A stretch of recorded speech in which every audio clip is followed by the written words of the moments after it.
Perkenalkan, nama saya Ricky Sambora dari kelas TI1B.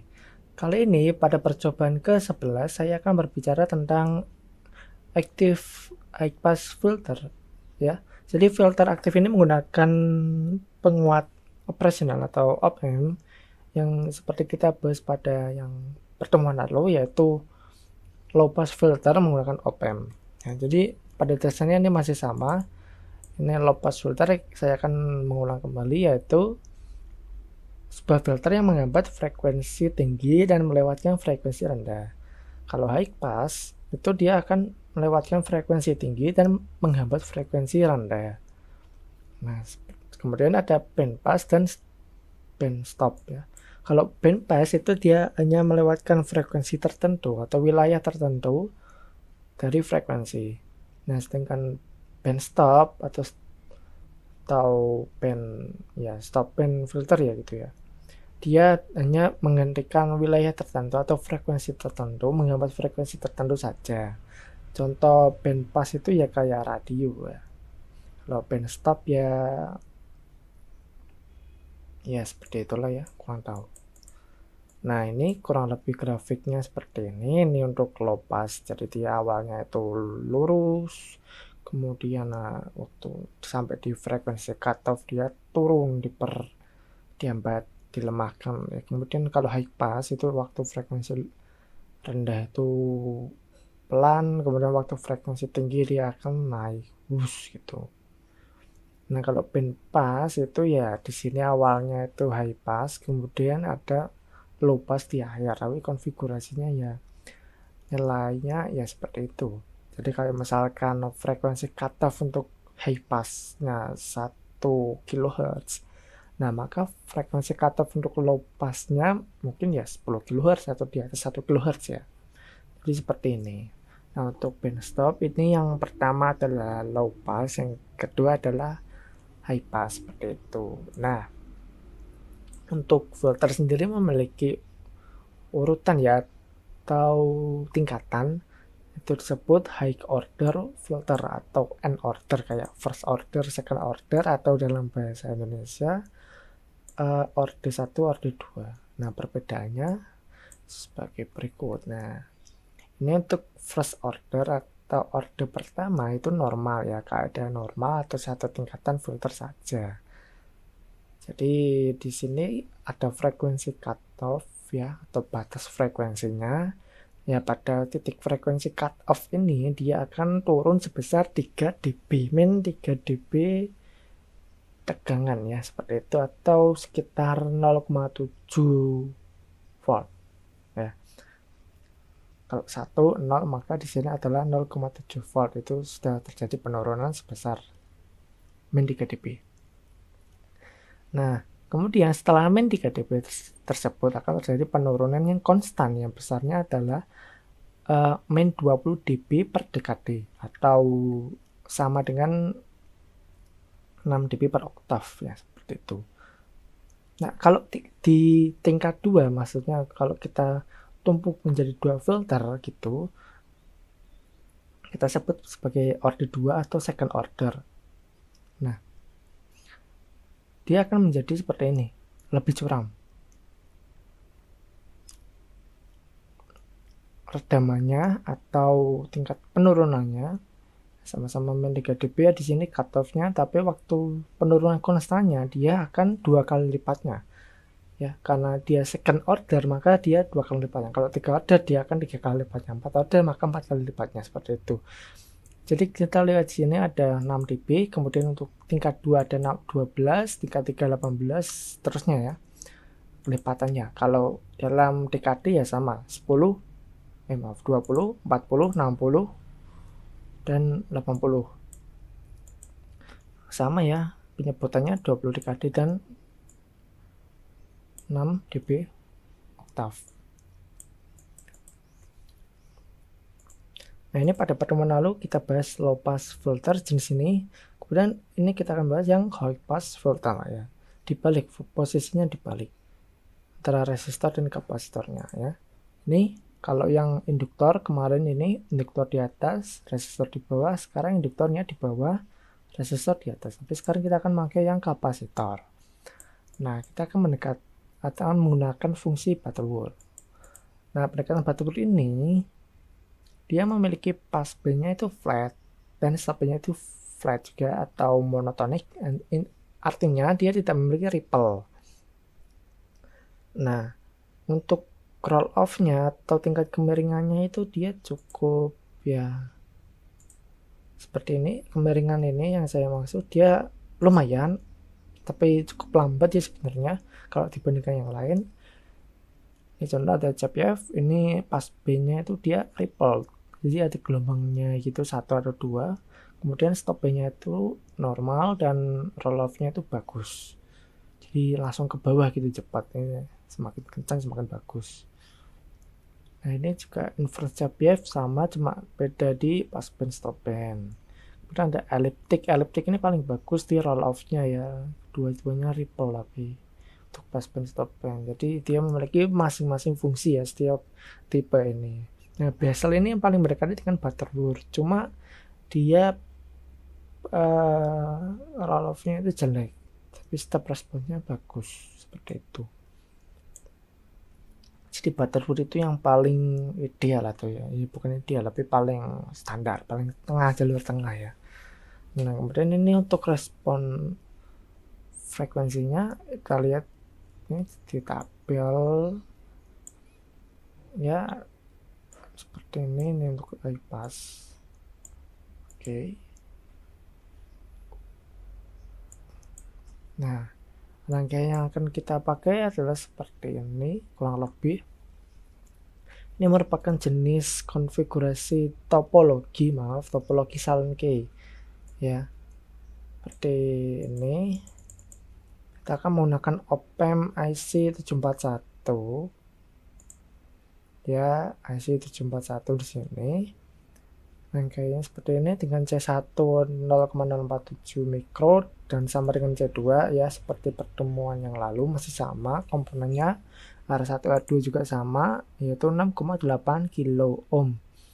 Nah, untuk R4 dan R3 nya ini 27K dan 47K. Jadi karena ini konfigurasi non-inverting, maka R4 per R3 plus 1 untuk penguatan dari op-amp-nya. Nah, ini R-load-nya 10K. Dihabiskan saja. Penguatannya kita lihat di sini, kita cek penguatan dari op-amp-nya sebesar. Nah, ini penguatannya sebesar 1,57 ya, 1,57 itu penguatannya. Ini cara perhitungannya 27 per 47 plus 1,57. Nah, tapi perlu diingat kalau Butterworth approximation itu tidak boleh memiliki gain yang lebih dari 3 karena dia akan menghasilkan output yang tidak stabil ya. Jadi minimal ya di bawah 3 atau maksimal 3 seperti itu. Jadi kita masih di 1,5 jadi aman. Nah, untuk frekuensi cutoff-nya sendiri karena kebetulan R dan C-nya sama ya, masih sama dengan yang lalu yaitu 497,98 Hz. Untuk rumusnya coba dilihat yaitu 1/2pi RC ya. Kalau misalnya berbeda R dan C-nya, jadi dia rumusnya 1/2pi R akar R1 R2 C1 C2 seperti itu. Nah, kemudian di gain sesungguhnya kita cek di sini yaitu seperti ini gain sesungguhnya. Jadi pada titik 50 Hz, kita ambil contoh 50 Hz, dia hanya memiliki penguatan sebesar 0,01 gain ya, seperti itu. Untuk dalam dB rumusnya seperti ini 20 log ya. Nah, ini untuk gain 0,01 tadi. Kemudian di percobaan itu 0,035 kita coba ya. Kita pasang ke voltmeter di sini. Nah, oke, sudah kita pasang voltmeter, maka kita akan coba cek di sini sebesar 2 volt peak to peak atau 1 volt ya, dengan frekuensinya 50 Hz ya. Jadi kita cek coba di sini ya.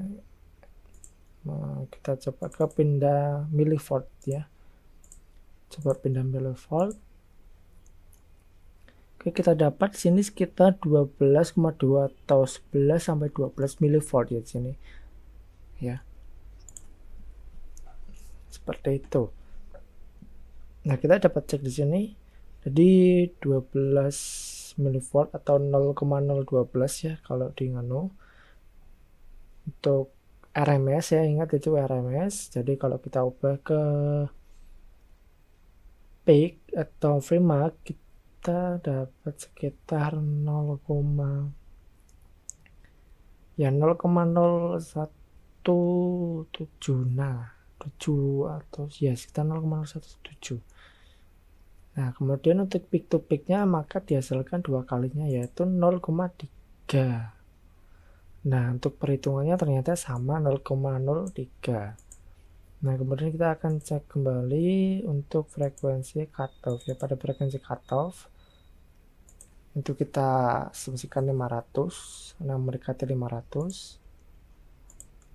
Kita cek di sini untuk frekuensi cutoff-nya penguatannya sebesar 1,12 ya, sudah lumayan kembali. Jadi ini kita coba dapat sekitar 750 mili atau 0,7 volt ya. Kalau 0,7 volt berarti peaknya atau max-nya berarti kan sekitar 1,08 atau sekian ya. 1,0 sekian atau 1,1 kita bulatkan. Nah, kalau 1,1 berarti kan kita dapat peak to peaknya sebesar 2,2. Nah, kalau 2,2 ini 2,24 ya ternyata. Nah, ini ternyata sama dengan hasil perhitungan kita ya. Perhitungan kita ya berdasarkan AV ini ya. AV ini kita kalikan 2. Seperti itu. Dan ternyata di percobaan adalah sama. Nah, kemudian kita akan coba untuk frekuensi yang di atas cutoff. Kita coba sekitar 1500 itu sekitar max ya. Ternyata kita coba ke volt. Oke, kita coba ke volt, kita dapat 1,1 RMS atau sekitar 1,6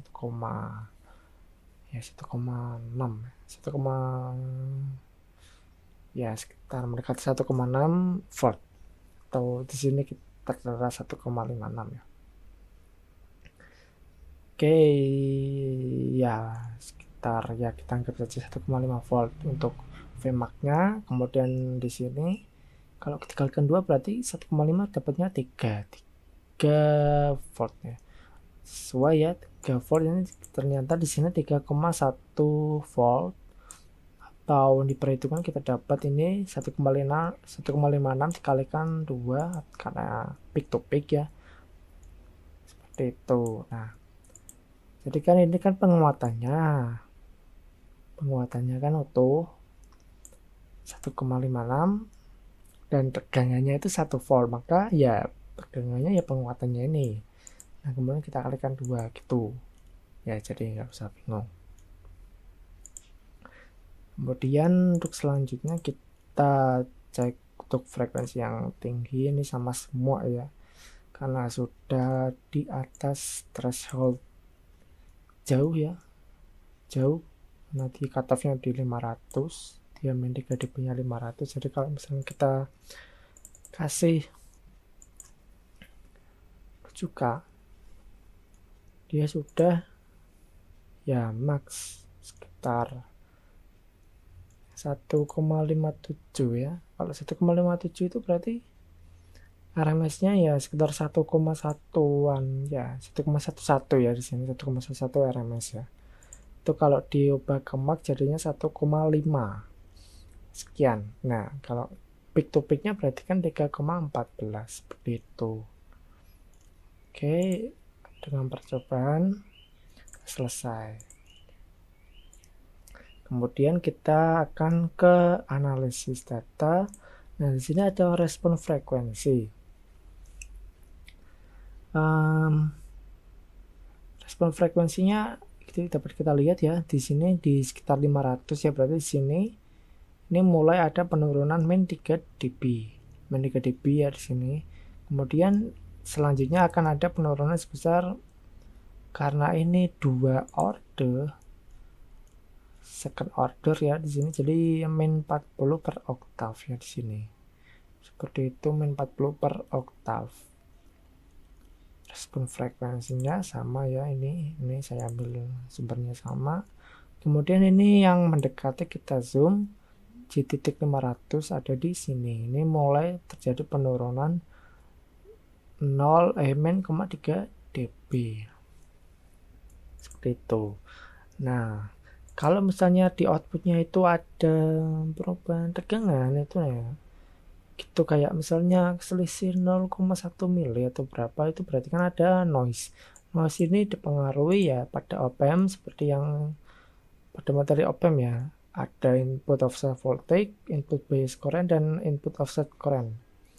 Seperti itu. Ada juga efek dari bandwidth, tapi karena di sini bandwidthnya saya hitung dapatnya 600 kHz dengan gain bandwidth product atau GBWP-nya sebesar 1 MHz untuk IC 741, jadi kan bandwidth cutoff-nya ada di 636 kHz, jadi bisa diabaikan ya, masih jauh itu loh. Dan ini kan kita bahasnya cuma sampai di 1 kHz saja, atau di 10 kHz ya tadi. Oke, pada kesimpulan, yaitu yang pertama, high pass filter atau HPF akan menghambat frekuensi yang rendah dan melewatkan frekuensi tinggi. Nah, untuk jenis butterwood sendiri, dia tidak memiliki ripple pada passband dan stopband, tapi roll-off-nya itu dia lambat. Nah, untuk gain pada high order atau second order itu nilainya itu sama ya, seperti itu. Jadi untuk butterwood itu sama, dia nggak ada penurunan yang intinya untuk penurunannya itu sama, stabil, konstan gitu. Jadi nggak ada penurunan tambahan atau ripple. Nah, filter aktif itu memiliki nilai output yang dapat dikonfigurasi. Nah, di sini maksudnya dia itu kan menggunakan op-amp. Jadi nilai dari filter itu aslinya kalau misalnya filter pasif seperti ini atau biasa, dia tuh nilai outputnya tuh bakal lebih rendah daripada nilai input. Contohnya misalnya nilai input itu 1 volt, maka outputnya itu ya kurang dari 1 volt, misalnya mungkin sekitar 0,7 atau 0,6 volt gitu. Nah, kalau filter aktif dia itu dapat diperkuat. Jadi misalnya di sini sudah turun gitu, misalnya di sini 10 volt, kemudian di sini turun jadi 0 atau 7 volt atau 6 volt gitu. Nah, itu nanti akan diperkuat lagi pada penguatan ini tinggal diganti saja R4 R3 nya nilainya, misalnya penguatan 2 kali, maka 7 volt itu jadi 14 volt seperti itu, atau dibalikan kembali ke 10 volt juga bisa. Nah, untuk op-amp sendiri dia memiliki impedansi yang tinggi pada inputnya dan impedansi rendah atau mendekati 0 pada outputnya. Nah, kalau misalnya kita pasang load kan otomatis impedansinya kan berubah atau ya ini terpengaruh. Nah, makanya biasanya untuk op-amp itu memiliki rangkaian buffer di input dan outputnya supaya impedansinya itu tidak berubah. Jadi intinya tetap konstan. Rangkaian buffer itu seperti op-amp sama, cuma dia tidak memiliki resistor untuk di feedbacknya dan kakinya, jadi polos saja karena dia tidak memiliki penguatannya sama dengan 1. Nah, penguatan dari butterwood itu tidak boleh memiliki gain lebih dari 3 karena akan menyebabkan output yang tidak stabil seperti itu. Nah, Saya rasa kurang lebih cukup sekian dari saya. Bila ada kesalahan mohon dimaafkan. Terima kasih.